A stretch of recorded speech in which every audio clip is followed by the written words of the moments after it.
나는 대한민국 예비역병장이다. 안녕하십니까. 1980년대 50 시절 군대 이야기를 나누는 예비역병장입니다. 오늘도 저의 옛날 군대 이야기와 함께 추억여행 떠나시죠. 나의 일병 시절 223번째 이야기. 연대 병기과 경계 파견. 1. 경계 파견을 나가다. 나의 일병 시절 대미는 격오지 경계 파견 근무로 장식하게 되었습니다. 우리 중대가 1982년 2월 22일 월요일부터 3월 10일까지 17일간의 경계 파견을 나가게 되었기 때문입니다. 경계 파견 근무는 우리 같은 교육사단 소총중대 부대원이라면 모두 바라는 일이었습니다. 첫 번째로 좋은 것은 한 달 정도의 시간을 자대가 아닌 타부대에서 생활하며 교육이나 야전훈련 없이 경계 근무 이외 나머지 시간은 자유시간으로 보낼 수 있다는 점입니다. 늘 빽빽하게 짜여진 교육 일정에서 벗어나 경계 근무만 하며 지낸다는 것은 우리로서는 군대 생활의 로망이라고 할 수 있었습니다. 두 번째로는 소속 부대의 통제가 거의 없이 우리끼리 단독 부대로 운용되기 때문에 가까이 있는 가게집이나 민간인들과 접촉을 통해 술이나 음식 등을 추진하는 등 군부대에서 누릴 수 없는 호사도 누려볼 수 있기 때문입니다. 지난해 우리 소대가 사단 병참대에 파견 나가서 생활해 보았지만 쫄병이었던 나에게 그 시간은 정말 꿈같은 시간이었습니다. 그런 격오지 경계 파견이 결정되었다는 소식을 들었을 때 우리 중대는 기쁨의 환호를 질렀습니다. 팀 스피리트 훈련을 앞두고 연일 행군의 훈련에 정비해 정신이 없는데 자대를 떠나 파견 근무를 한다는 것이 우리에겐 큰 행운이었기 때문입니다. 그러나 막상 자세한 파견 정보가 알려지면서 여러 가지 이유로 시작 전부터 불평불만이 쏟아졌습니다. 그 가장 큰 이유는 파견 기간이 총 17일로 너무 짧다는 것입니다. 본래 격오지 파견은 한 달 정도 하게 되는데 이번에 우리는 팀 스피리트 82 훈련 일정으로 인해 그 기간이 많이 축소된 것입니다. 우리로서는 정말 운이 없는 일이었습니다. 1년에 한 번 정도 실시되는 격오지 파견은 교육사단인 우리들에게 모처럼 교육 없이 경계 근무만 하면서 조금 편히 지낼 수 있는 기회인데 겨우 17일간 나간다는 것은 우리에게 큰 손해였던 것입니다. 그리고 이번 파견은 우리 중대가 조금 어수선한 가운데 실시되었습니다. 팀훈련 준비로 분주한 데다 파견 나가기 3일 전인 2월 19일에 중대장 이취임식이 있었던 것입니다. 사실 중대장이 바뀐다는 소식을 우리들은 까맣게 모르고 있었습니다.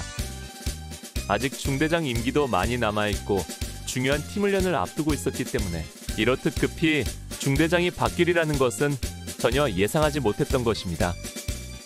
새로 부임한 김성대 중대장은 중대 파악도 채 하기도 전에 중대원들을 뿔뿔이 흩어보내야 했습니다. 신임 중대장은 취임 다음 날인 20일 토요일 내무교육을 통해 중대원들과 인사를 나누고 훈시를 했지만 아무래도 부임하자마자 중대를 뿔뿔이 흩어보낸다는 것이 무척 당황스러운 것 같았습니다. 신임 중대장 김성대 대위는 이임한 김철곤 대위와 이미지가 확 다른 사람이었습니다. 체구가 크고 조금 널쩍한 얼굴, 그리고 우락부락한 표정이 왁구장, 남구락 대위와 닮은 데가 더 많았습니다. 그래서 우리들은 벌써부터 왁구라는 별명으로 그를 부르고 있었습니다. 이번 파견에서 또 하나의 불만은 이번에 파견 나갈 장소와 병력 편성 때문이었습니다. 이번에 우리가 파견 나갈 곳은 연대 병기과와 사단 AOP, 그리고 사단 항공대와 도촌이 자동화 사격장 등 4군데였습니다. 이 4군데 중 사단 항공대는 1소대와 화기소대 총 2분대, 연대 병기과는 2소대와 화기소대 총 1분대, 사단 AOP와 자동화 사격장은 3소대와 화기소대 포분대가 2개 분대씩 나눠가는 것으로 결정되었습니다. 즉 1에서 3소대는 소대 전체가 함께 가고 우리 화기소대 3개 분대는 분대별로 각 소대에 배속되어 나가도록 한 것입니다. 이것이 우리 화기소대에게 큰 불만이었습니다. 소대 단위 생활에 익숙한 우리들인데 한 개 분대씩 다른 소대에 배속되어 장기간 함께 생활한다는 것이 그리 쉬운 것은 아니었습니다. 팔은 안으로 굽는다고 아무래도 수적으로 열세인 우리가 근무 편성 등에서 불이익을 받을 수도 있었기 때문입니다. 우리 화기소대는 소대 전체가 한 곳으로 파견 나가기를 소원하고 고대했지만 결국 각 분대별로 뿔뿔이 흩어지게 되었습니다. 모두들 불평불만이 하늘을 찌를 듯했지만 그렇다고 우리가 어찌할 수 없는 일이었습니다. 그 중에서도 우리 총 1분대는 더 큰 불만이 있었으니 그것은 우리가 파견 나갈 장소 때문이었습니다. 내가 속한 총 1분대는 이소대에 배속되어 연대 병기과로 가게 된 것입니다.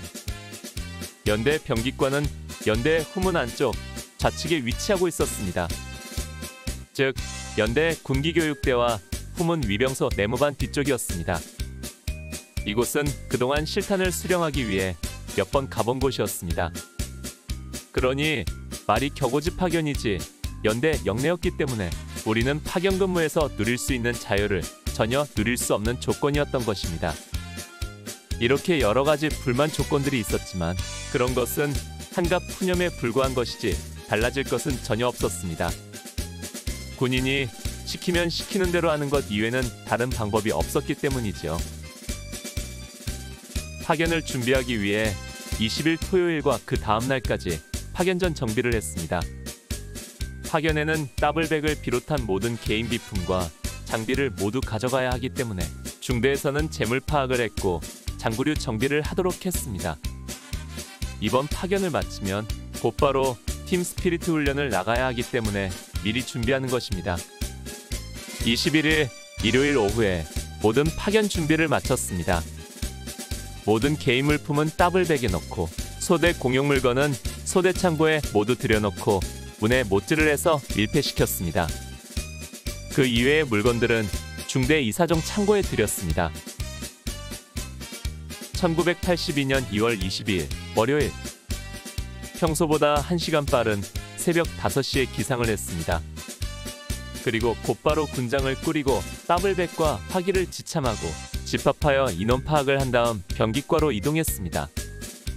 우리 대대에서 병기과까지는 700여 미터 정도 떨어져 있었기 때문에 걸어서 10분도 채 걸리지 않았습니다. 병기과에 도착하니 어제 도착한 이소대 선발대가 인수인계를 하고 우리를 기다리고 있었습니다. 내무반 관물대를 지정받고 더블백과 장구류를 대충 정리한 다음 아침 식사를 했습니다. 병기과 내무반 옆에는 병기과와 연대후문을 지키는 경비소대 그리고 경계파견부대가 이용하는 식당이 따로 있었습니다. 이렇게 내 군대 생활 중 두 번째 격오지 경계파견 근무가 시작되었습니다. 아직도 혹한의 겨울 추위가 기승을 부리고 있는 2월 하순. 일병 시절 마지막 달은 그렇게 흘러가고 있었습니다. 오늘 추억여행에 함께 해주셔서 감사합니다. 다음 이야기를 기대해주시고 구독과 좋아요 부탁드립니다. 강백